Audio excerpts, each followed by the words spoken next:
Hola, esperando que se encuentren bien ustedes y sus familias, voy a hacer la resolución de uno de los problemas que quedó de tarea, dado que he visto que es el que no pueden resolver correctamente. Vamos a empezar por el principio de Arquímedes. El principio de Arquímedes establece que cuando hay un cuerpo que se sumerge en un fluido, este cuerpo experimenta una fuerza llamada empuje, que es una fuerza ascendente. El principio básicamente se puede calcular de diferentes maneras. La tradicional es que cuando yo sumerjo un cuerpo en el agua, esta es derramada si se encuentra el líquido en el límite del espacio del recipiente, y esa cantidad de agua, ¿sí?, equivale a el empuje. Dicho en otras palabras, el peso del agua es igual al empuje que experimenta el cuerpo cuando es sumergido en el fluido.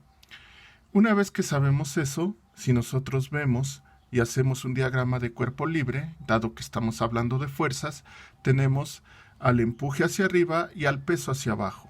El empuje es provocado por el fluido y el peso pues por el cuerpo que esté sumergiéndose. Dado que se alcanza un equilibrio estático, la sumatoria de esas dos fuerzas me debe de dar 0. Entonces el modelo matemático me queda como que el empuje menos el peso debe ser igual a 0. Despejando de ahí el empuje, me va a quedar que el empuje va a ser igual al peso del líquido que ha sido desalojado. Y como sabemos, el peso es igual a la masa por el campo gravitacional terrestre. Por lo tanto, tenemos el primer modelo matemático. Masa por gravedad será igual al empuje, tomando en cuenta que esa masa es la masa del líquido que ha sido derramado. Considerando que la densidad de los cuerpos se mide a través del modelo matemático masa entre el volumen que lo contiene, si yo despejo de ahí la masa, me queda densidad por volumen. Si yo despejo la masa de la ecuación del empuje, me va a quedar que el empuje va a ser igual a la densidad del líquido por el volumen del líquido por el campo gravitacional terrestre. Y entonces ya tengo dos modelos matemáticos para el empuje. Un tercer modelo sale del experimento en el cual tengo yo un dinamómetro en el cual estoy sosteniendo un cuerpo y cuando mido la fuerza estoy midiendo el peso. A ese se le llama el peso real. Ahora, si yo repito el experimento, pero ahora sumerjo el cuerpo en un fluido, ahora lo que yo voy a notar es que el dinamómetro mide una cantidad diferente. Uno es el peso real, el peso que se mide en el aire, y otro es el peso aparente cuando se está sumergido. Si yo realizo los diagramas de cuerpo libre de este tipo de experimento, me voy a dar cuenta que en el primer caso tengo la tensión y el peso, y la sumatoria va a ser igual a 0, es decir, únicamente dos fuerzas. Mientras que cuando están sumergidos aparece una tercera fuerza. Esa tercera fuerza viene siendo el empuje.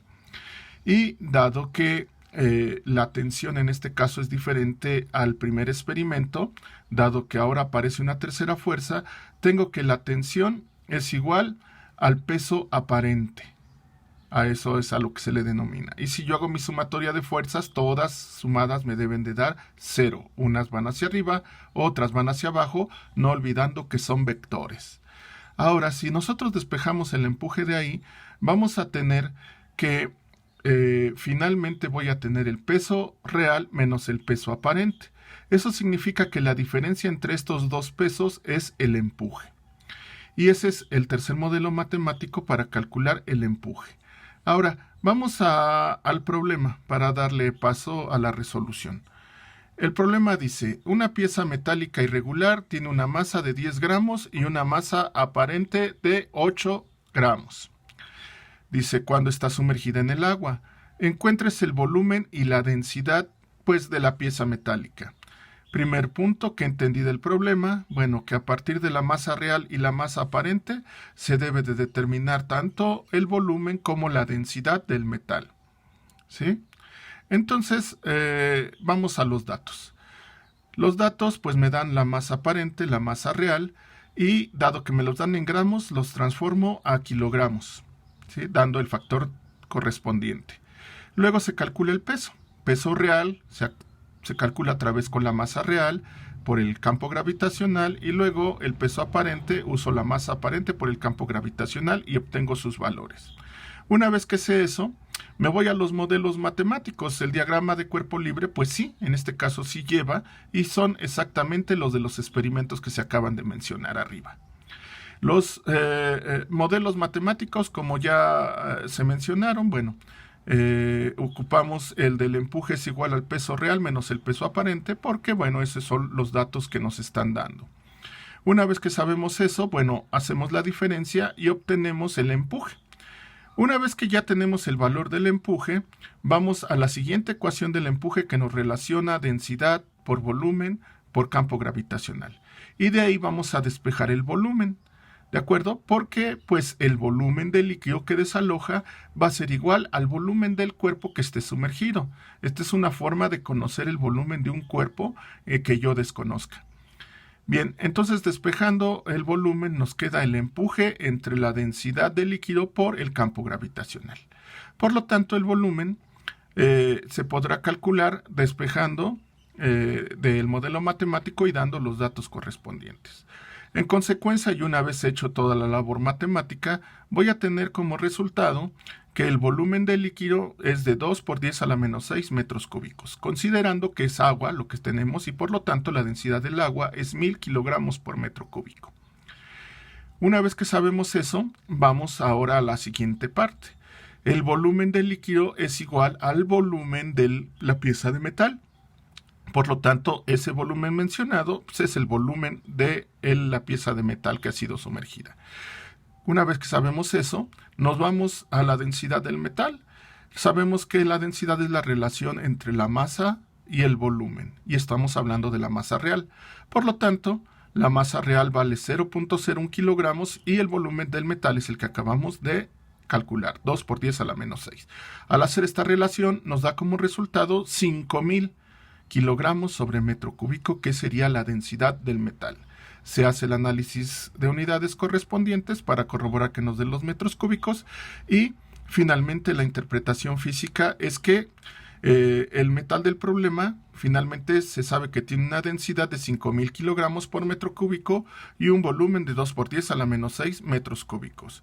¿Qué aprendí? Bueno, se aprendió a usar el principio de Arquímedes para determinar el volumen y la densidad de una pieza metálica. Ahora, hay un segundo problema que tiene una relación con este. Voy a mencionarlo así brevemente para que ustedes vean cómo se relaciona. Dice, si la pieza del problema anterior tiene una masa aparente de 5 gramos cuando se encuentra sumergido en un aceite en particular, ¿cuál es la densidad del aceite? Bueno, dado que ya tenemos los datos anteriores, ahora el dato adicional es una masa aparente de 8.5 gramos que lo transformamos en kilogramos. Sacamos a su vez el peso aparente al multiplicar ese resultado por 9.81 y tenemos el peso aparente cuando se sumerge en este aceite. Sabemos que el empuje es la diferencia entre el peso real y el peso aparente. Como ya conocíamos el peso real del problema anterior, ahora lo restamos el peso aparente del que se acaba de calcular y obtenemos el empuje, 0.014715 newtons. Una vez que sabemos eso, vamos a despejar la densidad para saber la densidad del líquido, que es lo que nos están pidiendo, del fluido. Entonces agarramos la ecuación del empuje, despejamos la densidad y nos queda empuje entre volumen por campo gravitacional. Al darle valores, ¿sí? Porque ya todo lo conocemos el empuje que acabamos de calcular, el volumen del líquido que equivale al volumen del cuerpo que tenemos ya conocido por el campo gravitacional y obtenemos ya el resultado de la densidad. Entonces, en este caso, la densidad del aceite vale 750 kilogramos por metro cúbico, que sabemos que es inferior al del agua cuando se trata del aceite. Y el análisis de unidades correspondientes. Todo esto, bueno, lo pueden poner en el formato como debe de ser, pero lo quise poner así para que ustedes se den cuenta que sí tiene solución el problema. Bueno, muchas gracias por su atención. Nos vemos la siguiente.